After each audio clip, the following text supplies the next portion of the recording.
Sindh assembly जो इजलास शुरू थियण शर्त दुआ ख़त्म थींदे ई मुतहदा एमपीए महफूज़ यार खान ऐं पीएसपी में शमूलियत कंदड़ नदीम रज़ी ऐं शेख अब्दुल्ला अटकी पिया ऐं हिक ॿिए खे गद्दार कोठींदे सीटुनि तां उथी बीठा। मामलो निबरजंदे न ॾिसी डिप्टी स्पीकर ॿिन्ही धुरियुनि खे ॿाहिरि वञण जी हिदायत कंदे ॿी सूरत में सार्जन खे घुराइण जी धमकी ॾिनी। संदसि चवणु हो त हिन खे पीएसपी पीआईबी बहादुराबाद जो जहिड़ो कोठियां या ॿियो कुझु असेंबली खे आखाड़ो बणजण न ॾिबो।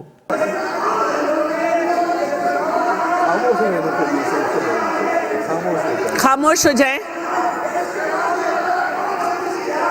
यकीन करें लग रहा है कुछ भौंकने की आवाजें आ रही हैं, आप लोग इंसानों की आवाजें नहीं आ रही हैं मुझे। आप इन्हें सुने तो आपको बहुत अजीब सा लगेगा जो आवाजें आ रही हैं। और ये जो आपकी इंट्रा पार्टी लड़ाई है, मैं इसको यहाँ इजाजत नहीं दूंगी। फिर ये क्या है? ये मैं पड़ोस की लड़ाई कहूँ? ये मैं मोहल्ले की लड़ाई कहूँ? पीआईबी और बहादुराबाद की? मैं कहाँ की लड़ाई कहूँ इसे? आप लोग यहाँ प्लीज इसको अखाड़ा नहीं बनाएं। ये 90 की दहाई नहीं है कि यहाँ पे सब कुछ हो जो पहले होता था। मैं इसके डेकोरम के लिए इंतहाई इक़दामात लूंगी। इजलास दौरान फैली एमपी नुसरत सहर सिंध सेक्रेटरीट में शराब जूं खाली बोतलूं मिलण खिलाफ रिथ पेश करण जी कोशिश कई त निसार खोड़े जी मुखालफत ऐं ऐवान में वोटिंग बाद डिप्टी स्पीकर रिथ खे रद्द करे छॾियो, जंहिं ते नुसरत सहर ऐं डिप्टी स्पीकर अटकी पियूं। सेक्रेटरीट में मैं क्या मानूं कि जी वहां किसी ने जानबूझकर चुपके से बोतलें गिरा दी और उसका फोटो निकाल दिया या उसका वीडियो बना दिया। मैं इसको कैसे मानूं किसी सबूत के बगैर?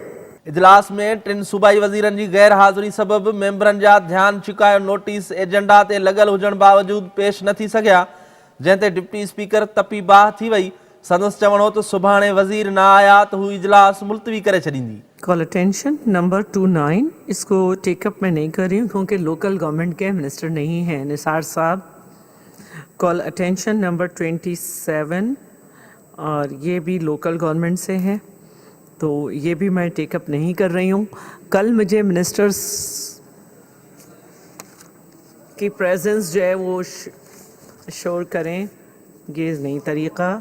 सिंध असेंबली जे इजलास दौरान बिजली बंद थी वञण करे 2 मिंटनि लाइ ऐवान ऊंदह में ॿुॾी वियो। जनरेटर चालू करण बावजूद साउंड सिस्टम में ख़राबी ऐं रोशनी न हुजण ते मेंबर दाहूं कंदा रहिया। कैमरामैन अरसलान अहमद सां गॾु शब्बीर लाशारी, सिंध टीवी न्यूज़, कराची।